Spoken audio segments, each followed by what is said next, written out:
वाहिगुरु जी का खालसा, वाहिगुरु जी की फतेह। संगत जी, दुनिया में बहुत सारे युद्धों के बारे में आपने सुना होगा, लेकिन चमकौर का युद्ध एक ऐसा युद्ध है जिसकी मिसाल पूरी दुनिया में नहीं मिलती। जहां एक तरफ थी लाखों की फौज और दूसरी तरफ 42 सिख। संगत जी, जैसे कि हमने पिछली 2 वीडियो में जाना कि कैसे औरंगजेब और पहाड़ी राजाओं ने मिलकर गुरु साहब को पकड़ने के लिए लाखों की फौज का सहारा लिया, लेकिन 7 महीने के बाद भी वे गुरु साहब को पकड़ न सकी। और आज फिर से वह लाखों की फौज लेकर गुरु साहब को ढूंढते हुए चमकौर किले के बाहर पहुंच चुकी थी। संगत जी, जैसे कि हम जानते हैं कि गुरु साहब का परिवार सरसा नदी पर बिछड़ गया था और गुरु साहब बड़े साहबजादों और 40 सिखों के साथ रोपड़ से चमकौर किले में पहुंचे। रात के समय गुरु साहब ने सभी को आराम करने के लिए कहा, घोड़ों को भी आराम करने के लिए छोड़ा और जो कुछ बचा था उसे बांट कर खाया गया। गुरु साहब ने रात के दीवान सजाए, कीर्तन हुआ। बाद में आराम करने लगे तो बड़े साहबजादों ने गुरु साहब जी से पूछा कि पिताजी, छोटे भाई कहाँ होंगे? गुरु साहब ने कहा, वह जहां भी होंगे उसके हुक्म से होंगे, आप सब आराम करो, उनकी कोई ना कोई खबर जल्दी ही मिल जाएगी। कहते हैं कि रात को सब सो गए, लेकिन गुरु साहब नहीं सोए थे। वह सिखों के बालों को चूम रहे थे, उनके घावों को भर रहे थे। गुरु साहब जानते थे कि कल क्या होने वाला है, इसलिए वह सिखों को बहुत बहुत प्रेम करते रहे। और दूसरी तरफ मुगल एक बार फिर बड़ी फौज लेकर गुरु साहब को ढूंढते हुए चमकौर तक पहुंच गई थी। ठंड बहुत थी, इसलिए वह सुबह का इंतजार करने लगे। दुश्मन जानता था कि सिख बहुत कम हैं और हम लाखों हैं, इसलिए उनको पकड़ना बहुत आसान है। अगली सुबह जब हुई तो गुरु साहब ने अमृत वेले का दीवान लगाया, सबने हाजिरी भरी और फिर गुरु साहब ने कहा कि आज हमारे लिए फिर से बहुत बड़ा दिन है। बाहर लाखों की फौज है और हम बहुत कम हैं, लेकिन हम आखिरी सांस तक लड़ेंगे, उनका मुकाबला करेंगे और उनसे मुकाबला करने के लिए मैं खुद किले के ऊपर तैनात रहूंगा ताकि कोई अंदर ना आ सके। और आप सब भी चारों कोनों पर तैनात रहना और जब जरूरत पड़े तो एक बार में 5 सिंहों का जत्था बाहर जाए और दुश्मनों से मुकाबला करें। 5 से ज्यादा कोई नहीं जाएगा, क्योंकि हमने ये युद्ध को थोड़ा लंबा चलाना है। तो इस तरह गुरु साहब ने ये रणनीति बनाई। संगत जी, आपने सुना होगा कि चिड़ियों से मैं बाज लड़ाऊं, गिदड़ों को मैं शेर बनाऊं, 1.25 लाख से 1 लड़ाऊं, तभी गोविंद सिंह नाम कहा। तो आज वह समय था जब लाखों से एक सिख लड़ने जा रहा था। ठंड का दिन था, 8 पोह का दिन, कोहरा बहुत था, इसलिए दिन भी बहुत देर से शुरू हुआ। तो मुगलों ने पहले किले के ऊपर सीढ़ी लगाकर अंदर आने की कोशिश करी, लेकिन गुरु साहब ऊपर तैनात थे। गुरु साहब के तीर से कोई बच नहीं पाया। तो उसके बाद पहला जत्था 5 सिंहों का तैयार हुआ, जिसमें भाई हिम्मत सिंह जी लीड कर रहे थे। गुरु साहब ने उसे कहा कि जाओ और आज हिम्मत के साथ लड़ो। गुरु साहब की आज्ञा से भाई हिम्मत सिंह मैदान में गया और बहुत जी जान से लड़ा और कुछ समय बाद वह शहीदी प्राप्त कर गए। इसी तरह दूसरा जत्था तैयार हुआ, फिर से किले का दरवाजा खुला, सिख बाहर गए और लाखों का मुकाबला करते हुए शहीद हो गए। इस तरह 5 जत्थे गए, यानी 25 सिख शहीद हो गए।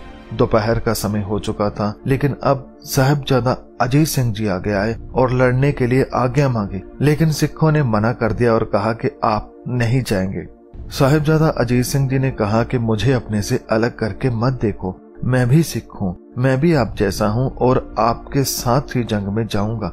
जब साहिबजादा अजीत सिंह नहीं माने तो सिख गुरु गोविंद सिंह जी के पास चले गए। गुरु साहब ने कहा कि मेरे लिए तुम सब साहिबजादे हो, तुम सब मेरे पुत्र हो और अजीत भी तुम्हारे जैसा है, वह भी तुम्हारा भाई है, इसे भी जंग में जाने का उतना ही हक है जितना आप सबको। गुरु जी की बात को कोई टाल नहीं सका और अगला जत्था जो था साहिबजादा अजीत सिंह लेकर गया। छोटे भाई जो साहिबजादा जुझार सिंह जी थे, उन्होंने कहा कि वीर जी, मैं भी आपके बाद आ रहा हूँ, आप जी जान से लड़ना।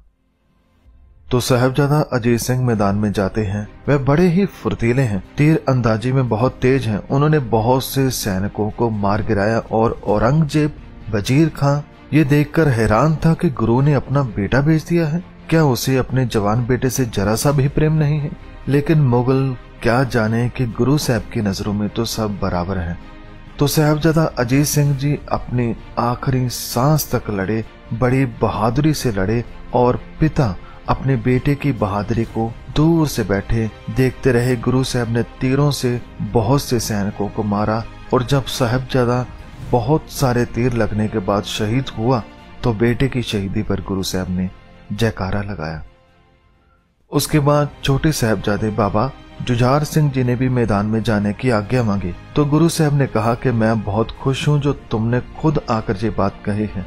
गुरु साहब ने अपने हाथों से साहबजादा को तैयार किया। जो सिख बचे थे उन्होंने बहुत मना किया, लेकिन साहबजादा जुझार सिंह जी कह रहे थे कि मुझे भी अपने भाई के पास जाना है, उस जैसा वीर बहादुर बनना है और यही सही समय है बहादुरी दिखाने का। तो कहते हैं कि साहबजादा जुझार सिंह जी भी बहुत दिलेरी से लड़े और शाम होते होते वह भी कईयों को मारकर खुद शहीद हो गए। उस समय बड़े साहबजादा बाबा अजीत सिंह जी 18 वर्ष के थे, जबकि छोटे साहबजादा बाबा जुझार सिंह जी मात्र 14 वर्ष के थे। तो ऐसे मुगल जो कि लाखों की फौज थी जो गुरु साहब को पकड़ने आई थी, जो कहती थी कि गुरु साहब को कुछ ही पलों में पकड़ कर ले जाएगी, वह पूरा दिन लड़ते रहे लेकिन गुरु साहब तक पहुंच न सके। गुरु साहब अब खुद भी जाने को तैयार थे, लेकिन इस बार 5 प्यारों ने गुरु जी को रोक लिया और शाम को जब युद्ध विराम हुआ तो गुरु साहब ने कहा कि अगली सुबह सबसे पहले मैं जत्था लेकर जाऊंगा। लेकिन 7 सिख जो कि किले में बचे थे उन्होंने गुरु जी को ना जाने के लिए कहा, लेकिन गुरु साहब ने कहा कि ये कैसे हो सकता है कि मैं रणभूमि छोड़कर चला जाऊं, मैं भी युद्ध करूंगा। तो उन 7 सिखों में से 5 ने 5 प्यारों का रूप लेकर 5 प्यारों की तरह गुरु साहब को कहा कि आपने कहा था कि 5 प्यारे जो कहेंगे उसका हुक्म आपको मानना पड़ेगा। तो आज हम आपको हुक्म तो नहीं कर सकते, लेकिन विनती जरूर करेंगे कि हे गुरु पातशाह, कृपया आप जहां से चले जाएं। आप जाएंगे तभी श्री गुरु नानक साहब जी का लक्ष्य संपूर्ण कर पाएंगे। आप जीवित रहेंगे तो हमारे जैसे हजारों लाखों की गिनती में सिख बना पाएंगे और फिर वह सिख एकत्रित होकर जुल्म के खिलाफ और भी संघर्ष शुरू करेंगे। तो इस बार गुरुदेव जी ने जो 5 प्यारों का हुक्म था, जो आज्ञा थी, जो विनती थी, उसको सुनते ही अपना शीश झुका दिया और कहा कि मैं अब कोई प्रतिरोध नहीं कर सकता। तो गुरु साहब ने जाना मंजूर कर लिया। गुरु साहब मैदान से होते हुए गए, ताली बजा कर गए और कहा कि हिंद पीर जा रहा है, अगर कोई रोक सकता है तो रोक ले। रात का समय था, सब थके हारे सो रहे थे, पहरेदारों ने भी ज्यादा ध्यान न दिया। ऐसे गुरु गोविंद सिंह और उनके साथ भाई दया सिंह और भाई मान सिंह किले से बाहर निकलकर माछीवाड़ा की तरफ चले गए। दूसरी तरफ छोटे साहबजादे जो कुमा माशके के घर में थे, उन्हें आज गंगू अपने घर ले जाता है। गंगू माता गुजरी जी को कहता है कि आप जब तक चाहें जहां हमारे साथ रह सकते हैं। तो ऐसे माता गुजर कौर जी और छोटे साहबजादे गंगू के गांव खेड़ी पहुंच जाते हैं। ये जो गुरुद्वारा साहब आप देख रहे हैं, ये उसी दिन की याद में बनाया गया है जब माता जी और छोटे साहबजादे जहां पर ठहरे थे, तो ये रात उन्होंने यहाँ बताई। और चमकौर साहब जहां जंग हुई थी, वहां भी एक बड़ा गुरुद्वारा साहब बनाया गया है जो हमें बड़े साहबजादों और अनेकों सिखों की शहीदी की याद दिलाता है और हमें समझाता है कि कभी भी कितनी भी बड़ी जीवन में मुसीबत क्यों ना आ जाए, उसका मुकाबला करना है, आखिरी सांस तक लड़ना है, गुरु का साथ नहीं छोड़ना है। तो संगत जी, मैं बड़े साहबजादा बाबा अजीत सिंह जी, बाबा जुझार सिंह जी, इसके साथ भाई हिम्मत सिंह जी और बहुत सारे सिख जो इस दिन शहीद हुए, उन्हें बारंबार प्रणाम करता हूँ, शत शत नमन करता हूँ। तो ये था आज का इतिहास। संगत जी, इसके बाद जो 5 सिख किले में बच जाते हैं, उनके साथ क्या होता है और छोटे साहबजादों के साथ कल क्या होगा, उसे हम कल की वीडियो में देखेंगे। आज के लिए इतना ही। धन्यवाद। वाहिगुरु जी का खालसा, वाहिगुरु जी की फतेह जी।